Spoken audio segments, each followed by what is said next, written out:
Good afternoon. I guess this is slightly more serious. What's going on in the car industry?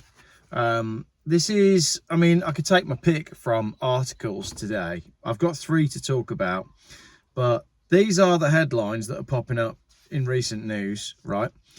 Crisis of the electric vehicle market in Germany. Many customers are returning to gasoline and diesel.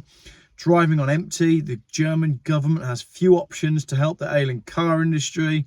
Motor1.com. Germany wants to save its crisis-hit automotive industry. The Guardian. Project to build German EV microchip factory put on hold. Global fleet. Crisis in car country. The German car industry is in the midst of a profound crisis driven by the rapid transition to electric mobility and external competition. Europe active. Germany banking on more electric as way out of the auto crisis. Autoblog, Volkswagen's China crisis. Can the German giant survive the EV price war? We've got major problems in the European car industry. That's all pretty much about Germany. But this push towards net zero and this constant incentivizing of EVs, what have we got today? Vauxhall owner to close the Luton factory. So we're going to have a look at that. Germany, Bosch to cut 5,000 jobs with the car industry in crisis. And then Autocar, average car age grows as new car prices rocket 129% in 15 years. More than 30% of cars in the UK are now more than 12 years old, according to the Society of Motor Manufacturers. Which one should we do first? Well, let's do that one first, because that will then feed into Vauxhall closing the Luton factory. So net zero. And the push to electrification. It's not working out well for the economy, is it? It doesn't take a genius to realise that bad things are happening because the government are trying to push us into electric cars that the consumers don't really want. It is destroying the car industry. It really is. And that will have a knock-on effect. We're going to lose our ability to be mobile in cars if the government carry on down this path. And I know many people who don't like the Jeff Buys Cars channel, think that I'm just a conspiracy theorist. What are the solutions? What are the conclusions, sorry, could you draw from all of this, other than it is about the deliberate destruction of the automotive industry, which in turn is about the destruction of our freedoms to move around? Have you got any other conclusions? Have you got any other suggestions? Because what else is it about? Why are shareholders letting this happen? Anyway, 2-minute introduction to the video. Let's look at this one from Autocar, okay? Bear in mind, I am right now sitting in a car that is 26 years old and works really well. And I think it's important that you watch the rubbish video that I filmed this afternoon as I was driving around trying to get my wheels powder coated. Failed. When I went to both a Subaru and a Volvo dealership to try and replace this car with something brand new. Basically, you're going to end up with a petrol hybrid, which isn't going to be too much better than this on fuel. So my very cheap Volvo hasn't been amazingly surpassed by a new version. £68,000 they wanted for an equivalent of this car, brand new. I paid 600 quid for this car last week. This is why people are keeping their old cars for longer. Let's take a look. This is Autocar. UK motorists are shunning showrooms in favour of holding onto their ageing cars, to both the detriment of new car dealers and the benefit of warranty companies and independent garages. Okay, so that's good. Warranty companies and independent garages are doing well because people don't want new cars. Despite total new car sales increasing 6% for the year to date, those to private buyers are down 11.8%, figures from the SMMT show. Meanwhile, of the 34 million cars on the road, 16 million, almost 1 in 2, are more than a decade old. Among these cars, 10.5 million and aged over 12 years. Right, let's just break this down for a second. 10 years old, so where are we now? 2024. That puts a car at 2014. There's nothing wrong with a car from 2014 because I don't buy cars from 2014 because I feel like they're too new. So why don't we go back 20 years, right? Let's go back 20 years. Where'd you get to? 2004. Picture in your head a Ford Focus from 2004, right? That's all the car you could ever need. And yet I don't buy Volvos from 2004 because that's too new. So I'm in 1998. 2001 is about my cutoff, and this car has everything that I could possibly need. And it's almost 30 years old. So we shouldn't be surprised that there's nothing wrong with a 10-year-old car. because cars have got that good that you can run them forever. This is the problem, but it doesn't help industry when these cars actually stay on the road. According to Philip Nothard, Philip Nothard. I'm not making it up, look, there's the name. Can you see that? Philip Nothard. Where do they find these people? According to Philip Nothard, Insight Director at Cox Automotive. They did that deliberately, didn't they? This is not the first time this has happened in one of these articles. Philip Nothard works at Cox Automotive. A key factor is the rising price of new cars. It's up 100. Come on, Jeff, keep it together. You've had a terrible day. Things have not gone well, and all the videos you've made today have been rubbish, as everybody will see when they watch your video about you driving around talking about Subarus and Volvos and trying to get your wheels refurbished. Let's make this video proper. Right, okay, let's start again. Philip Nothard, Insight Director at Cox Automotive, has a problem with getting the price. Philip Nothard says the problem is getting it up, and by getting it up, what he means is the price of cars is getting up too high, and Philip Nothard from Cox Automotive has a problem with it getting up too much. New cars are up 129% over the past 15 years from an average of £22,000. What? Hang on. No, that cannot be right. 15 years ago, the average price of a car was £22,868. And please don't tell me this is correct. He's saying that I've got to read this again to make sure that this is correct. Okay, let's do this seriously. The key factor is the rising price of new cars, up 129% over the past 15 years, from an average of £22,868 to £52,342, 50% above inflation across the same period. The average diesel car is now 149% more expensive than its 2009 equivalent, and the average petrol is 93% more.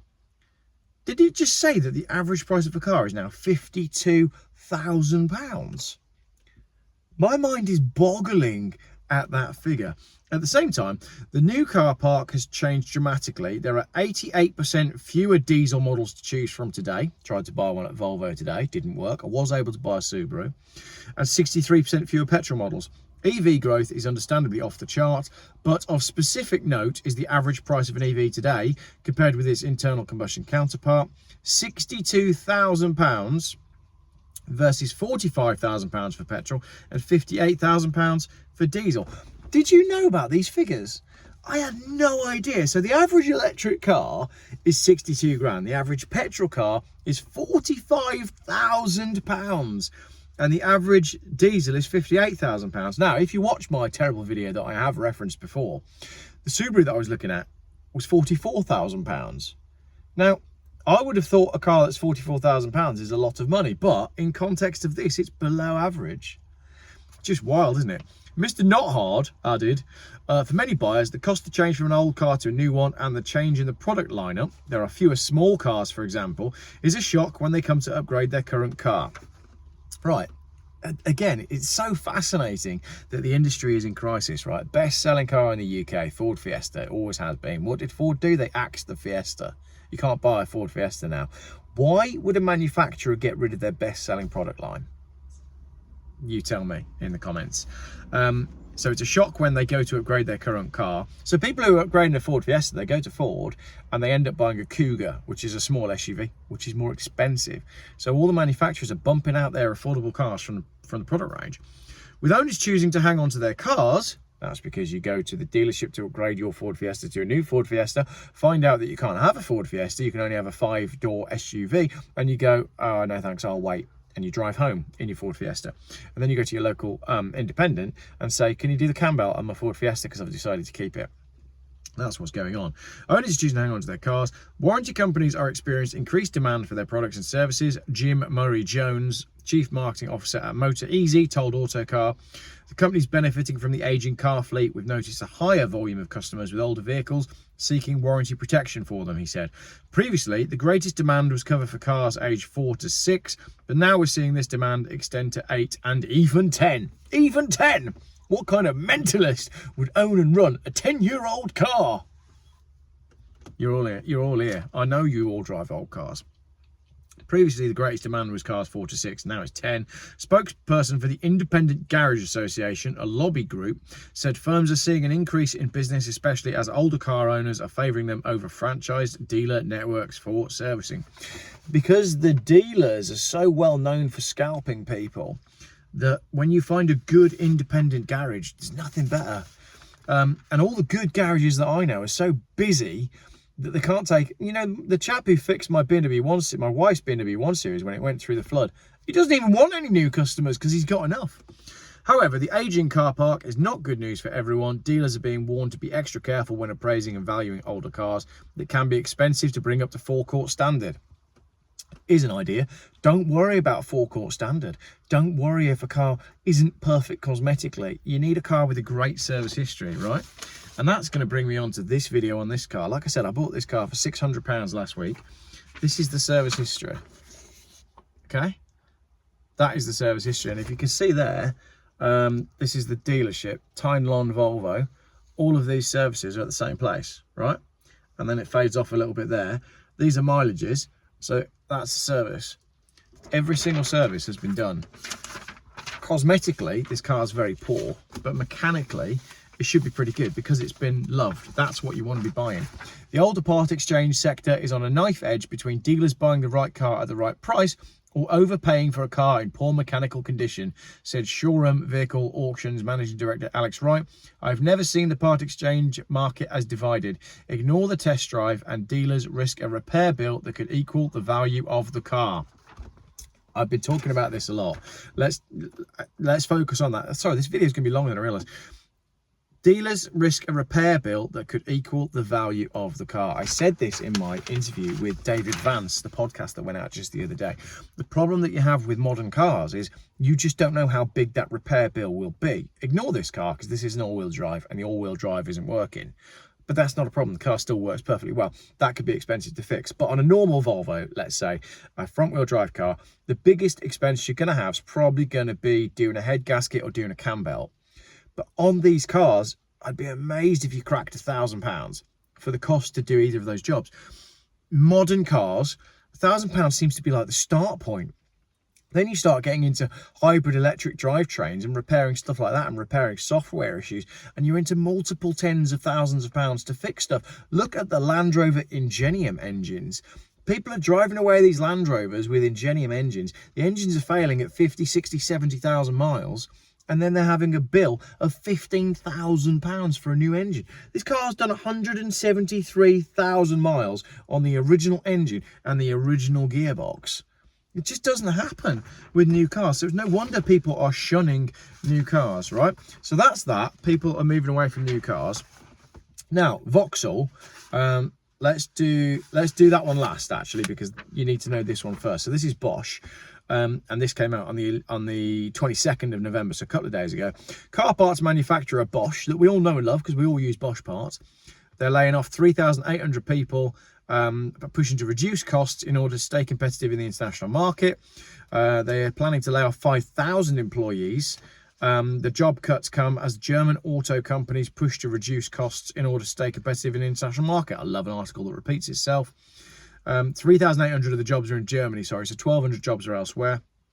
We must adapt our structures to the changing market environment and reduce costs to strengthen our competitiveness, which basically says no one's buying all of these new cars that are being built. The firm pointed to the stagnation of the market. Global vehicle production will stagnate this year at 93 million units, if not decline slightly compared to the previous year. So basically the Workers' Council head says the plan is a slap in the face, but there's nothing you can do about that because the market has been driven by government legislation, and government legislation has impacted consumer demand. So if you're looking for someone to blame, you have to blame automotive policy that comes from government. So if we're going to blame something for the industrial problems that we're having, it's basically the net zero nonsense that the government are pushing. That's it. Right, now closer to home. Vauxhall owner to close the Luton factory. The owner of Vauxhall has announced plans to close its van-making factory in Luton, putting 1,100 jobs at risk. Stellantis, which also owns Citroën, Peugeot and Fiat, said it would combine its electric van production at its other UK plant at Ellesmere Port in Cheshire. Rules imposed to speed up the transition to electric vehicles in the UK partly drove the decision, the firm said. So there you go, exactly what I just said. The union Unite said the move was a complete slap in the face for its members. That's 2 slaps in the face then, because they said that was a slap in the face as well. So essentially, during net zero, we're all going to get slapped in the face and then probably have to pay for it. On Klarna. There are growing concerns among car manufacturers over EV sales targets, with many, including Stellantis, calling for the government to do more to boost consumer demand. Yeah, I've talked about that on the channel before. I don't want to repeat myself, but it's insane that these companies are calling on the government to do more to persuade consumers to buy a product that we've already shown we don't want. Following the Luton plant announcement and intense pressure from industry leaders, Business Secretary Jonathan Reynolds said the government could consider changes to EV sales rules, which is officially called the Zero Emission Vehicles Mandate, because it is not working as intended. It's not working at all. I get the seriousness and the urgency of the situation, he said, talking about climate change, I think, whole nother conversation, adding that the decision to close the Vauxhall van factory was a difficult day for Luton. Late on Tuesday, the car industry called for urgent government intervention to safeguard the sector and Britain's zero-emission vehicle transition. The UK, of course, produces only a tiny portion of the pollution that goes out in the world relative to many other countries like India and China. But no, you getting rid of your gas stove and switching your car to an EV is going to make all the difference to the polar bears. It's all bollocks, isn't it, basically? The SMMT said weak demand for EVs and the requirement to fulfil sales quotas would cost car makers £6 billion this year alone, with the potential for devastating impacts on business viability and jobs. So just on these 2 articles, we've got 7, almost 7,000 jobs lost just in these 2 articles here, just with Bosch and Vauxhall. The strong EV demand anticipated when the zero emissions mandate was designed more than 2 years ago have failed to materialise. We've read that before, haven't we? This whole failed to materialise thing. Nobody wants them, is what they're saying. As part of the shift to electric, manufacturers are currently required to sell a certain percentage of cars. We know this. And the rules state EVs must make up 22% of a car maker's car sales. I was at Volvo today, and the salesman seemed fairly astonished that I was looking for an all-wheel drive diesel estate car, and basically made a face that was like, well, you won't really get one. For every sale that pushes it outside the mandate, firms must pay a £15,000 fine. Where does that fine go to? That £15,000 sign, that's £15,000 fine for one sale outside of the mandate. And again, right, I've got to conclude this video because it's gotten long. It's all deliberate, isn't it? This is about the deliberate destruction of the automotive industry. It's been pushed by the governments, and the governments have been pushed by, well, these big investment houses, let's say, rhymes with BlackRock, who are involved in all of this DEI stuff and all of the climate change stuff, and it's all basically just about getting us out of our cars. You can't afford a new one, and you're going to be legislated and taxated, made a word up, out of your old one. I hope you enjoyed that video. It's quite nice and scenic here. I'll give you a little look at the car because I talked about it in this video, and you might not have wanted to watch any of my other videos, but I'll show you because, as I said, this is a rare, cheap old Volvo, full leather interior. Look, heated seats, nice brown, and it's just been fantastic. So if I can do all the work to get this car up to scratch, what I'll end up with is a really nice, very rare car that isn't actually that much more thirsty than a new hybrid when you take in the real world running costs of a brand new car. So there we go, all filmed in one take, no editing, straight up uploaded from my phone. Thank you very much for watching this video. Let me know what you think can be done about the state of the automotive industry. Can it be rescued? What do we need to do to rescue the automotive industry? Is the answer buying old cars, or do we all need to go out and finance a new EV just to keep the manufacturers alive? Open to your suggestions and thoughts in the comments. Should be on for a nice sunset. Thank you for watching.